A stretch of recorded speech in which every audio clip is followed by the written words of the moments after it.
बिस्मिल्लाहिर्रहमानिर्रहीम अस्सलाम वालेकुम। सऊदी इन्फो यूट्यूब चैनल में आपको खुशामदीद कहते हैं। आप ओवरसीज़ पाकिस्तानी हैं, आपके पास दुनिया के किसी भी मुल्क का ड्राइविंग लाइसेंस मौजूद है और आप उसके बदले में पाकिस्तानी ड्राइविंग लाइसेंस हासिल करना चाहते हैं, तो ये वीडियो आपके लिए है। ऐसे तमाम ही अफराद जिनके पास ड्राइविंग लाइसेंस है, वो इस वक्त पाकिस्तान में मौजूद हैं। आप ड्राइविंग लाइसेंस ले सकते हैं। इन फ्यूचर आप ये सोच रहे हैं कि आप ड्राइविंग लाइसेंस हासिल करना चाहते हैं, पाकिस्तानी लाइसेंस। आपके पास इस वक्त किसी भी मुल्क का लाइसेंस मौजूद है, चाहे सऊदी अरेबिया, चाहे UAE, USA, Australia, Brazil, Africa, किसी भी मुल्क का आपके पास लाइसेंस मौजूद है। शर्त यह है कि आपका लाइसेंस वैलिड हो, आपका लाइसेंस एक्सपायर ना हुआ हो। अगर लाइसेंस एक्सपायर हो चुका है तो फिर आपको पाकिस्तानी लाइसेंस इशू नहीं होगा। सिर्फ 600 रियाल फ़ीस है। किसी भी किस्म की कोई ट्रेनिंग नहीं है, कोई लर्निंग लाइसेंस जारी नहीं होगा, किसी किस्म का कोई टेस्ट नहीं होगा आपका। बिल्कुल सिंपल, आपने फ़ीस पे करनी है, दूसरी जानिब आपका डाटा एंट्री होनी है और 1 महीने के अंदर आपका लाइसेंस आपके घर पे पहुंच जाएगा।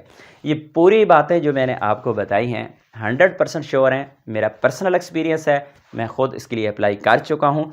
आइए मैं आपको बताता हूँ कौन कौन सी चीज़ें आपको साथ रखना होंगी, पूरा प्रोसीजर क्या है।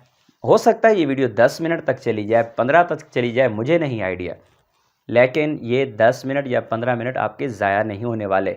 100% श्योरिटी है कि आपको ड्राइविंग लाइसेंस मिलेगा सिर्फ 600 रुपये में। जी हाँ, स्टार्ट करते हैं। सबसे पहले आपको डॉक्यूमेंट्स कौन कौन सी ज़रूरत पड़ेंगी। ये सबसे पहले जो आपको डॉक्यूमेंट्स चाहिए वो है आपका पासपोर्ट, उसका फ्रंट पेज, आपका आईडी कार्ड, ड्राइविंग लाइसेंस जो सऊदी अरेबिया, यूएई, यूएसए जिस भी मुल्क का है, वैलिड लाइसेंस, ये 3 चीज़ें। और चौथा, अगर आप सऊदी अरेबिया में हैं तो आपको एक पेपर की ज़रूरत पड़ती है, आपको पड़ती है एनओसी की ज़रूरत। अगर आप किसी और मुल्क से हैं तो फिर वहाँ से आपको एनओसी लेना होगा। और ऑनलाइन एनओसी इसका कैसे लेते हैं मुझे नहीं आइडिया, लेकिन सऊदी अरेबिया का एनओसी कैसे लेना है, कौन सा पेपर आपने साथ लेके जाना है, आइए मोबाइल स्क्रीन पे आपको दिखाता हूँ कि ये पेपर आपने कैसे निकालना है अबशर से। सबसे पहले आपने वीपीएन इंस्टॉल कर लेना है और वीपीएन आप जो मर्ज़ी इंस्टॉल करें। मेरे पास जो इस वक्त है वो है सुपर वीपीएन, तो मैं इसे कनेक्ट करता हूँ। और यहाँ पर चीज़ याद रखने वाली है, ये यहाँ पर आप जाएंगे तो ये देखिएगा, यहाँ पे आप कंट्री चेक कर लें। कोई और कंट्री अगर नहीं ओपन हो रहा है आपके पास वेबसाइट, तो आप कोई और कंट्री यहाँ पे चेंज कर सकते हैं। मैंने इसे यूएस को सिलेक्ट किया हुआ है और इसे मैं यहाँ पे कनेक्ट कर रहा हूँ।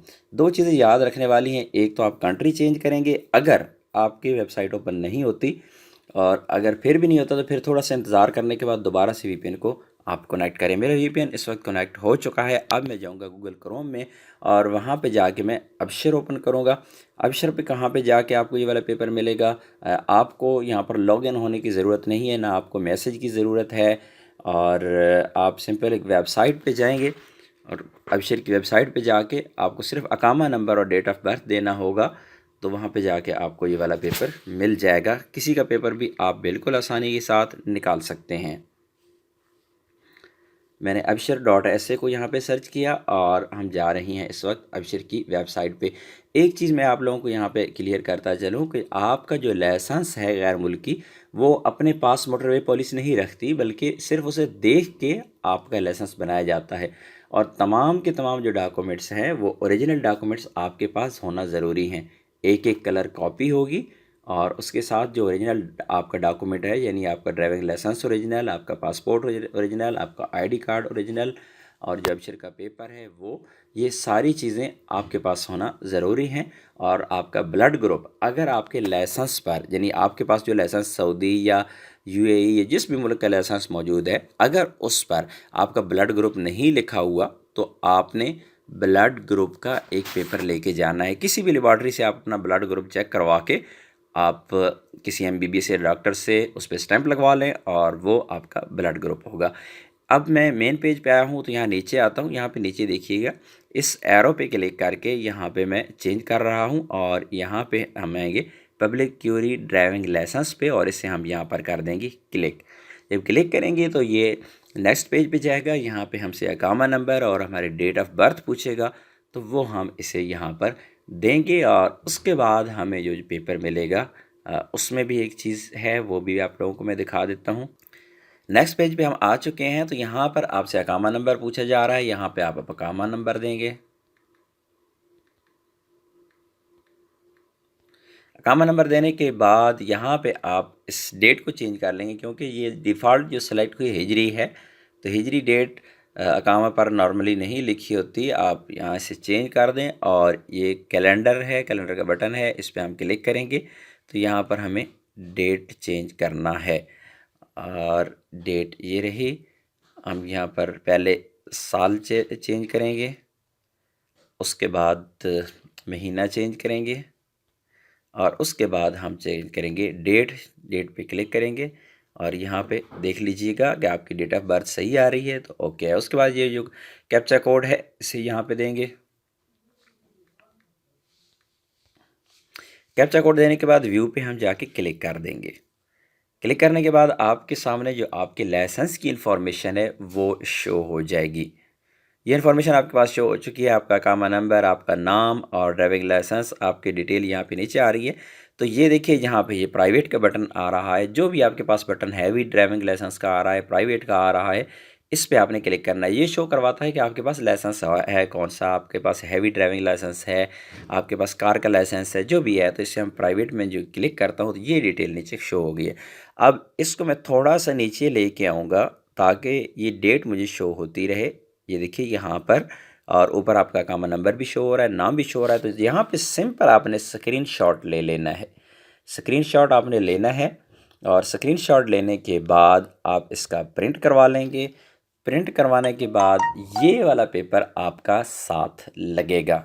तो जी हाँ, आपने ये पेपर जब ले लिया तो उसके बाद इन सब की एक एक कॉपी आपके पास होनी चाहिए, कलर कॉपी, यानी ये अबशर का जो आपने पेपर निकाला उसकी कॉपी, उसके बाद आपके पासपोर्ट के फ्रंट पेज की कॉपी, आपका जो सऊदी लाइसेंस, यूएई जिस भी मुल्क का लाइसेंस है उसकी एक कॉपी, और उसके बाद आप आईडी कार्ड की कॉपीज़। ये कॉपीज़ अपने पास होंगी। आपने कुछ भी कोई भी अपॉइंटमेंट नहीं लेनी, कुछ भी नहीं लेना। आपने करना क्या है कि सुबह सवेरे, जो मेरा एक्सपीरियंस है, इस्लामाबाद में आपने पहुंचना है। अगर आपका ताल्लुक किसी और इलाका से है, फॉर एग्जांपल आप लाहौर डिवीज़न से हैं, तो फिर आप मोटरवे पुलिस की हेल्पलाइन पे कॉल करके वहां से कंफर्म कर सकते हैं कि क्या लाहौर मोटरवे पुलिस भी ये लाइसेंस इशू कर रही है। बिल्कुल कर रही होगी, क्योंकि पाकिस्तान का पूरा सिस्टम एक ही है। लाहौर मोटरवे, लाहौर हो, इस्लामाबाद हो, जहाँ भी हो, मोटरवे पुलिस का सिस्टम एक ही है। तो इस्लामाबाद में आपने पहुँचना है। Islamabad H2 street number 5 national highway authority and motorway police के ऑफिस में आपने कोशिश करनी है कि सुबह 8 बजे आप पहुंच जाएं। 9 बजे ऑफिस टाइम स्टार्ट होता है, लेकिन 8 बजे आप पहुंच गए तो लाइन में लग जाएंगे, क्योंकि लाइन लंबी होती जा रही होती है जो टाइम गुजरता है। तो कोशिश करें मिनिमम 8 बजे तो आप पहुंच जाएं, ताकि आपका नंबर जल्दी आ सके। वहाँ पे 9 बजे टोकन स्टार्ट होगा। आप जो ही मेन गेट से एंटर होंगे आपको एंट्री की इजाज़त मिलेगी। तो अब आपको या टोकन दिया जाएगा या चालान फॉर्म, फीस का चालान फॉर्म। ये तरतीब मुख्तलिफ हो सकती है। हो सकता है पहले आपको टोकन दे दिया जाए, हो सकता है आपको चालान फॉर्म दिया जाए, जाएँ अपनी फ़ीस जमा करवाएं। 600 रुपये आपने नेशनल बैंक में जमा करवानी है। अगर ये चालान फॉर्म आपको कहीं और से मिल रहा है, किसी दोस्त अहबाब से बात करके, कोई मोटरवे पुलिस में है, ये चालान फॉर्म सिंपल सी चीज़ है कि मोटरवे पुलिस के चालान फॉर्म आपको चाहिए, उस पर फ़ीस लिख के आप नेशनल बैंक में जमा करवाएं। 600 रुपये उसकी फ़ीस लिखनी है, फ़ीस जमा करवाएंगे। और यहाँ पर H2 के करीब भी इधर उधर बैंक्स मौजूद हैं जहाँ पे जाके आप अपनी फ़ीस जमा करवा सकते हैं। फ़ीस जमा करवाने के बाद दोबारा आप ऑफिस में आएंगे तो आपको अगर टोकन नहीं मिला तो टोकन वहीं पे गेट पे दे दिया जाएगा। आप अपना चालान फॉर्म चेक कराएंगे, आपको टोकन दे दिया जाएगा। टोकन आप लेके अंदर जाएंगे मेन बिल्डिंग में। उसके बाद आपको नंबर पर, अपने नंबर पर जो टोकन नंबर होगा, बुलाया जाएगा काउंटर नंबर 1 पे। काउंटर नंबर 1 पे जाने के बाद आपकी डाटा एंट्री होगी। डाटा एंट्री आपकी होगी। एक चीज़ याद रखिएगा कि आपका जो लाइसेंस है, जो सऊदी ड्राइविंग लाइसेंस है, वो वैलिड हो। और जो लाइसेंस आपके पास है, आप हैवी ड्राइवर हैं, आपके पास हाफलात का है लाइसेंस, आपके पास पब्लिक लाइसेंस है, जो भी होगा वो सेम आपको दिया जाएगा। ऐसा नहीं है कि आपके पास एक कार का लाइसेंस है और आप कहें जी मुझे हैवी ड्राइविंग का लाइसेंस चाहिए, तो ऐसा नहीं होगा। ऐसा नहीं है कि आपके पास कोई ऐसा लाइसेंस है जिसके बदले में आप कोई और लेना चाह रहे हैं, ऐसा नहीं होगा। तो अगर आपके पास हैवी ड्राइवर का लाइसेंस है तो आपका जो लाइसेंस जो आपको इशू किया जाएगा उसमें लिखा जाएगा HTV/PSV की वैल्यू तो आप जानते ही हैं, तो आपको ये लाइसेंस वहाँ पे मिलेगा। अच्छा, काउंटर नंबर 1 पे आपका तमाम जो डाटा है वो एंटर किया जाएगा। उसके बाद आप जाएंगे काउंटर नंबर 4 पे। वहाँ पर आपका काउंटर नंबर 3 पे जाएंगे, साथ साथ काउंटर है। काउंटर नंबर 3 पे आपकी तस्वीरें ली जाएगी। तस्वीरें लेने के बाद काउंटर नंबर 4 पे आपका आई टेस्ट होगा। एक ही टेस्ट है पूरे प्रोसेस में, आपकी आंखों का टेस्ट। अगर आपकी ऐनक लगी हुई है तो आप सामने पढ़ सकते हैं, ए है, बी है, इसकी टांगे ऊपर है, नीचे है, राइट है, लेफ्ट है, वो तो आप जानते ही हैं, टेस्ट तो आप देते ही रहे होंगे। बहरहाल वो टेस्ट आपने बिल्कुल सिंपल सा वहाँ पे पास करना है। उसके बाद डॉक्टर आपको ओके करेगा। उसके बाद आप साथ वाले रूम में चले जाएंगे, वहाँ पे जाके अपना डाटा सबमिट करेंगे तो आपको एक स्लिप दे दी जाएगी। स्लिप आपको ये दे दी जाएगी। स्लिप लेने के बाद आपको टाइम दिया जाएगा 1 महीने का। 1 महीना के अंदर अंदर कभी भी आपका लाइसेंस आपके घर पहुंच सकता है। आपको मोबाइल नंबर लिखा जाएगा, आपका एड्रेस लिखा जाएगा और वो लाइसेंस आपके घर पहुंचेगा सिर्फ 600 रुपये। इसके अलावा किसी भी किस्म की कोई फ़ीस नहीं है, कोरियर की फ़ीस से अलहदा नहीं है। इसी फ़ीस के अंदर सारे का सारा प्रोसेस कंप्लीट होगा। दोबारा से दोहरा देता हूँ, लाइसेंस वैलिड होना ज़रूरी है। ऐसा नहीं है कि आपका लाइसेंस एक्सपायर हो चुका है। आप चाहे खरूज नहाई पर मौजूद हैं, सऊदी अरेबिया से खरूज नहाई आ चुके हैं, आप छुट्टी पर हैं, छुट्टी एक्सपायर हो चुकी है, आप छुट्टी पर मौजूद हैं, कोई टेंशन नहीं है। मेन चीज़ है आपका लाइसेंस वैलिड होना चाहिए। और दूसरा, जो पेपर मैंने आप लोगों को बताया कि वेबसाइट से कैसे निकालना है, वो पेपर भी आपके पास मौजूद होगा। ऐसा नहीं है कि आप सऊदी अरेबिया से ब्लैक लिस्ट होके आए हैं और हो सकता है वेबसाइट से आपका पेपर ना निकले। ऐसी सूरत में मुश्किल है। इस बारे में अगर आपका कोई और सवाल है तो आप कमेंट में जाके लिखिएगा, इंशाल्लाह आपको रिप्लाई करूँगा। अपनी दुआ में याद रखिएगा। और एक बात आखिरी, ये वीडियो फजूल नहीं है, आपके काम आएगी। और ये सोचकर कि किसी और के काम आ जाए, इस वीडियो को अपने फेसबुक पे ज़रूर शेयर कीजिएगा, क्योंकि आपके बहुत सारे दोस्त अहबाब जिन्हें इस चीज़ का पता ही नहीं है। मिलते हैं नेक्स्ट वीडियो में, तब तक के लिए इजाज़त दीजिए। अल्लाह हाफिज़।